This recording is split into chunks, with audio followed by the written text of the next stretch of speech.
রবিবার স্থানীয় সময় বিকালে ক্যাথ সীমাস্ত বটতলা রেস্টুরেন্টের হলরুমে ফ্রান্সে বসবাসরত বিপুল সংখ্যক প্রবাসী বাংলাদেশিদের সরব উপস্থিতিতে এই অনুষ্ঠান অনুষ্ঠিত হয়। অনুষ্ঠানে 10টি সংগঠনকে তাদের বিভিন্ন কার্যক্রমের সফলতার স্বীকৃতি স্বরূপ সম্মাননা প্রদান করা হয়। ফ্রান্স থেকে আমাদের সহকর্মী নাজিরা শিলা জানান, শেখ রায়হান আহমদের পবিত্র কোরআন তেলাওয়াতের মধ্য দিয়ে শুরু হওয়া অনুষ্ঠানে সভাপতিত্ব করেন হাফিজ মাওলানা জিল্লুর রহমান। সংগঠনের যুগ্ম সম্পাদক এনামুল হক ও সাংগঠনিক সম্পাদক অলিউর রহমান লায়েকের যৌথ পরিচালনায় অনুষ্ঠানে সম্মানিত অতিথি হিসাবে উপস্থিত ছিলেন বাংলাদেশ অ্যাসোসিয়েশন ফ্রান্সের সভাপতি চৌধুরী সালেহ আহমদ, ফ্রান্সের বাংলাদেশি কমিউনিটির প্রবীণ সংগঠন অহেদুর ভার তাহের, খায়রুল আমিন খসরু, হাফিজ এখলাসুর রহমান রাজু, প্যারিস বাংলা প্রেস ক্লাবের সভাপতি সাংবাদিক এনায়েত হোসেন সুহেল, হাফিজ দুলায়েত আবু সিদ্দিক আনসারি, প্রবীণ সংগঠক নূর খান, শাহ মিলাদুর রহমান জুমার, সাইদ আহমদ, খালেদ আহমদ, ফেঞ্চুগঞ্জ ওয়েলফেয়ার অ্যাসোসিয়েশনের সভাপতি খালেদ আহমদ, শামস উদ্দিন, কামালবাজার ডেভেলপমেন্ট ওয়েলফেয়ার ট্রাস্টের সদস্য সচিব শামস উদ্দিন প্রমুখ।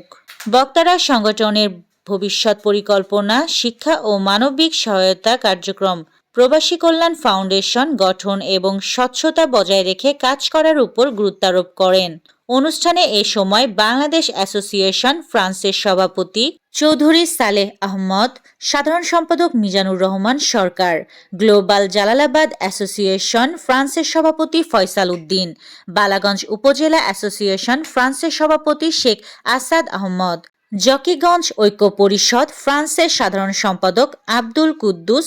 দক্ষিণ সুরমা থানা সমাজ কল্যাণ সংস্থা ফ্রান্সের যুগ্ম সম্পাদক শামীম আহমদ, বাংলাদেশ কমিউনিটি ফ্রান্সের সাধারণ সম্পাদক নাজমুল কবির, মৌলভীবাজার প্রবাসী কল্যাণ সংস্থা ফ্রান্সের সভাপতি আফজাল হোসেন, ফেঞ্চুগঞ্জ ওয়েলফেয়ার অ্যাসোসিয়েশন ফ্রান্সের সাধারণ সম্পাদক ইমরান আহমদ ও কামালবাজার ডেভেলপমেন্ট ওয়েলফেয়ার ট্রাস্টের সভাপতি আব্দুল মান্নানকে সাংগঠনিকভাবে কাজে সফলতার জন্য